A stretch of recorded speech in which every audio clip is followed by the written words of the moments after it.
Hey everyone and welcome to Storytime. My name is Jake and today we are looking at the subreddit r/talesfromretail, where people who work in retails tell us stories about their bosses, employees, or those interesting customers they see daily. My package didn't get there and it's your fault. A bit of a backstory. So I work at a shipping store / bill pay / retail store. We pretty much do everything a store probably can. The owner of the store is an absentee owner and has asked us not to give out any information on him. This is important later. We are located on the border of the not so good part of town and the good part. Besides me, there are only 2 people who work in the store. This is also while a hurricane went through the Carolinas. I was in the middle of taping up some boxes when I see a lady come in with, I'm guessing, a family friend. I go up to the counter and start helping her. She tells me she wants to ship her husband's hearing aid back to him because he has some appointment the day after that he can't miss. Okay? When I see it's going to be one of the Carolinas, I look back up at her and tell her it might get delayed due to the weather. No, it's clear there, it should be fine. I look back at my manager and ask her if the zip code was on the list when she looked it up, and she told me it wasn't, but then told the lady it might still be delayed due to other delayed packages. Well, it should be there on time, right? There's a good possibility, but I can't guarantee anything due to the hurricane. She went through with shipping it anyways. She even insured it for how much it would cost to replace. Fast forward a week or so. My manager and I stayed after work for a few hours so I could help her clean. This number keeps calling the work number, so my manager answered the call to see why they were trying so desperately to get in contact with us. It's the lady, and she isn't very happy. Now, this is going off of what my manager told me, as I couldn't get to the other phone and listen in. Sad, I know. Apparently, the package didn't get there the next day. It arrived a day after. Now, decent people would have been happy with the fact that it still arrived. She was not. She messed up her story, saying my manager was the one to help her, not me. She kept demanding a full refund of what she paid, when my manager said all she could do was file a claim with FedEx and then turn it down since it technically got to said destination. The lady flipped and hung up on my manager. We thought that was it. 10 or so minutes later, she calls back. She tried to get the owner's name and his contact information. I'm sorry ma'am, but I cannot give you his information. I don't know what she said after, but I imagine it was along the lines of asking why not, because my manager replies with this. He is an absentee owner and he doesn't want his information released. She then threatens to call her lawyer and threatens to sue us. Okay ma'am, because you brought in a lawyer, this is where our conversation ends. Have a lovely night. And she hangs up on the lady. She rants to me about it for a little, and after 20 minutes or so, I checked the business email on one of the desktops. She posted a review on Google and gave us 1 star. She complained about how her package came 1 day after the guaranteed date on the receipt, and how we shouldn't say it was guaranteed when it wasn't, and that my manager hung up on her twice. I read it out for my manager and then looked at her. Please let me respond to her. Fine, but be formal with it. You betcha.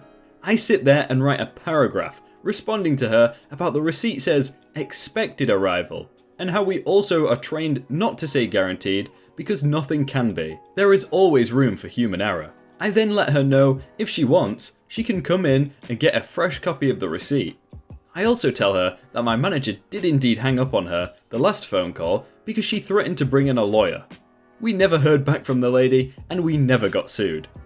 If you guys want, I'm going to read the review and the reply to the review right at the end of the video. So if you don't want to listen to it, then you can just click off, but if you do, then just stick around till the end. Yes, I speak Spanish too. Bendea. Guys, I'm sorry if my accent is awful for this. So a little info on me. I'm very pale. I don't look very Hispanic. In fact, my name isn't very Hispanic either, so I've been told. So people usually think I'm white until I pull out my fluent Spanish. One slow afternoon, I get a lady and her 7-year-old son come into my line. She speaks to me in English, and I can hear her accent, but I have a hard time deciding where her accent is from. She seems pretty fluent and has no problem understanding me. I continue to speak with her in English. I notice that her son is browsing through one of the magazines we sell, and I wait to see if she'll say anything to him. We finish the transaction. I give her her bag, watch her start bagging her items, and she has yet to mention the magazine. So I ask her, "Ma'am, will you be buying the magazine?" She looks at it and rips it out of her kid's hands. and I'm thinking, oh crap, she's gonna yell at her kid for grabbing something he shouldn't have. But instead she says, hey sí, como si fuera a robarme esta pinche revista de $3, pendeja. Which was Spanish for, oh wow, I'm totally gonna steal this stupid $3 magazine, stupid. She tosses it to me and I say, in my sweetest voice, bueno, la revista cuesta $13.99. Which was Spanish for, well, the magazine costs $13.99. She looks at me and goes, oh no, pues wow, hablas español, babosa. Which was, oh wow, you speak Spanish, idiot. And I say, parece que sí, que tenga un lindo día. Which was, looks like I do, have a nice day. She told me to go screw myself and left the store. I used to hate that I didn't look like a typical Mexican, but I've learned that I can use it to my benefit. Guys, I think I need to take some Spanish classes because I'm pretty sure I just murdered those pronunciations. Having a sense of humour with shoplifters. Many years ago, I used to work in a dime store that is now long gone. One of our frequent challenges was dealing with shoplifters. I was working the cash register when an employee came out of the stockroom to give me the heads up about spotting shoplifters. What these shoplifters were doing was stuffing merchandise inside other merchandise, which is a no-no. Their goal was to get away with stealing whatever they could without getting caught. Anyway, the shoplifters came to my register, plunked their basket down, and pointedly told me not to touch it. Yeah, right. Then, the shoplifters went elsewhere, to where I couldn't see them, but a co-worker could observe any more shoplifting attempts without being spotted. While all the shoplifters were busy elsewhere, I went ahead and pulled everything out of their basket, and pulled out all of the merchandise they were planning on stealing. I stacked their planned purchases very neatly and arranged what they had planned to steal right on top. Then, I sat back and waited while my supervisor hid and watched the fun. The shoplifters came back and started to comment about some other merchandise, but stopped in mid-sentence when they realised their game was up. All they could do was stand in front of me, imitating a goldfish. I asked, is there a problem? I heard my supervisor giggling like mad, and the shoplifters turned all shades of red. It was fun to watch. Apparently, retail workers are your slaves. I work in a store that sells women's clothes and accessories. I was assigned to the footwear section for the day, doing stock, cleaning up, and what have you. As I was going about my day, everything was going good. I come across the corner and see these two grown women trying to dress over their clothes. At first it confused me, because we have changing rooms, but maybe they just didn't have the time or something.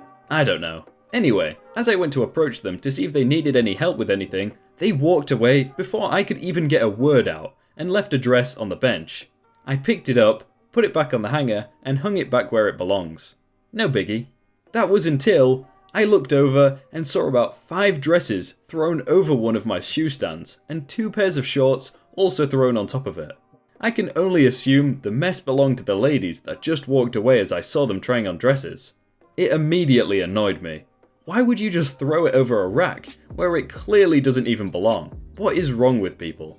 I don't get what's so hard about putting stuff back where you found it, especially when you're like 5 feet from the original location. How lazy do you have to be? Do people really have the mindset of, not my job, I don't have to pick it up mentality? I used to see this all the time. You see it at like fast food places as well, where people just leave it on the table instead of just putting it in the bin. Like, it's not hard, just do it. Alright guys, this is the review from the first story if you want to hear it. Quoted prices by Sarah. September 19th. To send a package to SC. As I had asked their expert opinion on getting it there as quickly as possible, with them or postal office, and she assured me FedEx cleared it, as the area had no flooding. Paid fee with full insurance, and an additional fee for signed delivery, 2 days guaranteed service. It arrived on the 3rd day.